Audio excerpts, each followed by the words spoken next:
Okay, so this is the syllabus here. We are on day one, so this is the stuff that we've already kind of gone through. The thing that's now remaining after this is the homework today, and basically at this point you're just gathering up all the documents that you need to get together. So things like your lease, your passport, employment agreement, etc., health insurance. We're just going to kind of do a bunch of gathering right now. I'm going to introduce you into this, what this interactive prep checklist. This is the thing that, like I said, it's the core of this whole program. So I'm going to show you how that works next, and then we'll be done today. Tomorrow, it's all about actually choosing the program that makes most sense. So those ones that we just covered, we'll dig in a little bit deeper and go through the variables there and help you pick the one that's going to be the best fit. And you can get a discount. Well, we'll cover that tomorrow, but getting buy-in from your employer, so having that conversation, broaching that what might be a difficult conversation if you don't currently have a remote job, but hopefully is going to be an easy sell once I show you some stuff. And then it's about talking to your landlord. So depending on when you want to leave, you may need to break your lease if that's possible, but this is what we're going to find out from looking at your employment agreement. And then obviously the homework there, contacting these folks. Day 3, we'll be talking about passport, visas, insurance, immunization, various other formalities there. Going through, basically making sure that you've got enough pages in your passport, that you've got adequate visas. We'll show you how to track all that using the itinerary planner that I made.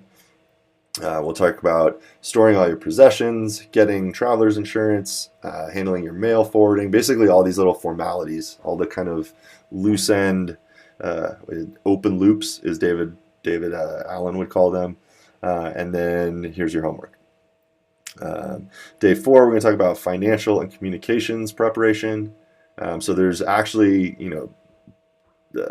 things, some of these programs, when they have their onboarding, they're not going to tell you what to actually do. And this is kind of the benefit, is I can just make recommendations. I'll tell you, I've done all the research, I've looked at everything. You want to get the Schwab checking card, you want to get the Chase Sapphire credit card. I can tell you about the phone plans, the considerations there. Having a provider versus local SIM. Basically setting up things like you definitely want to get Venmo if you're going with a group. Get WhatsApp. These are just different redundant methods to have connectivity or phone options when you only have VoIP. And then we'll basically figure out your phone strategy. Day 5, we're going through gear. So this is just a bunch of stuff. I'll give you all my gear recommendations. Day 6, so we actually dedicate 2 days to InfoSec. InfoSec, information security, is basically things like getting a VPN, getting full disk encryption, different settings that you're going to basically do to your computer and your devices to make them more secure, and so you can work in coffee shops without fear of getting your password stolen and all that. We're going to help get set up with a backup methodology that makes sense. On the second part of that, day 7, just different hacks and things that I've learned. And 2FA, two-factor authentication, is important. I want to put that on all your accounts. And yeah, so this is a kind of a bunch of nerd computer stuff that we're going to go through over these 2 days, but it's critical. Like I'm making the assumption that you have some type of knowledge work or job, and that your laptop and your phone and this stuff is just critical that you have basic data security, privacy, connectivity, redundancy, all that. So we're going to cover all that, and you should feel good about that once we're done. We have a whole day devoted to mobile apps. So I'm not going to touch on all these, but there's a ton of different apps that just make life easier on the road. And so I'm going to help you break down. You're going to know exactly, which ones are for travel, getting deals on travel, which ones, deals on lodging, just all this stuff. So offline Google Maps is a good hack. Different, when Uber's not available, what to do. Day 9. We're going to go through, so this is going to be specific to remote year. So I don't know if you're intending to do remote year, or if you pick one of the other programs, then obviously this won't correspond one-to-one, but this will still be a useful exercise at least to go through, so you know kind of what to expect in terms of group dynamics, considerations when traveling with a group, etc.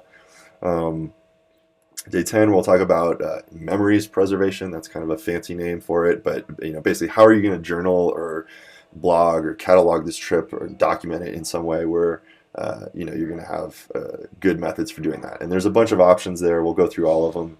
Day 11, talk about wellness and personal safety.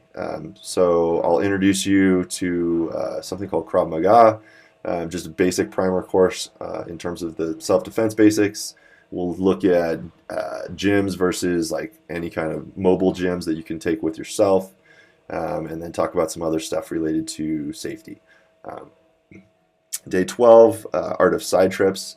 Side trip is a term that I'd never heard of before prior to going on remote year, but the whole year is one big trip, and then side trips are little trips that you do just kind of spidering out from the cities that you're in. And it's a really good way. When you think about it, you're spending all this money to go around the world, so then anything you can do to kind of expand the surface area around the places you're going to be in and to go to neighboring cities and countries and stuff like that, it's just a way to get more bang for your buck, basically. And there's a whole art to doing this effectively. Day 13, language acquisition. So we'll talk about different methods, for acquiring the language, adapting to the local culture. We'll talk about some kind of soft skills advice, other things that I recommend, getting outside the bubble, so to speak.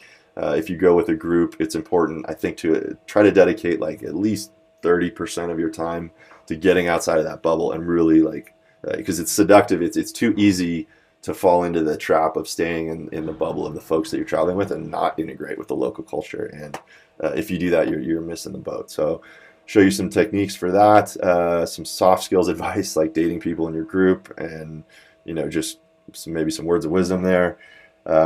Day 14, so the final day, we're going to do a wrap up. We're actually going to talk about taxes, the implications there. There's this is a huge one, and very few people cover this. So this whole course can pay for itself there. And yeah, just other allusion to some other stuff that we cover in our advanced course, like turning your backup phone into a mobile closed circuit television system. Is, if that sounds paranoid, then you can skip that lesson. But yeah, you can actually through configuring a few apps, you can make a really useful mobile monitoring thing if you're worried about your stuff. So other thing, yeah, productivity hacks. We are going to be doing these monthly mastermind calls, so we'll talk about that. And yeah, that's basically it. So that's an overview of the syllabus. The last thing we're going to do today is I'm going to give you your homework. So mark this one as complete, and I'll see you on the next page.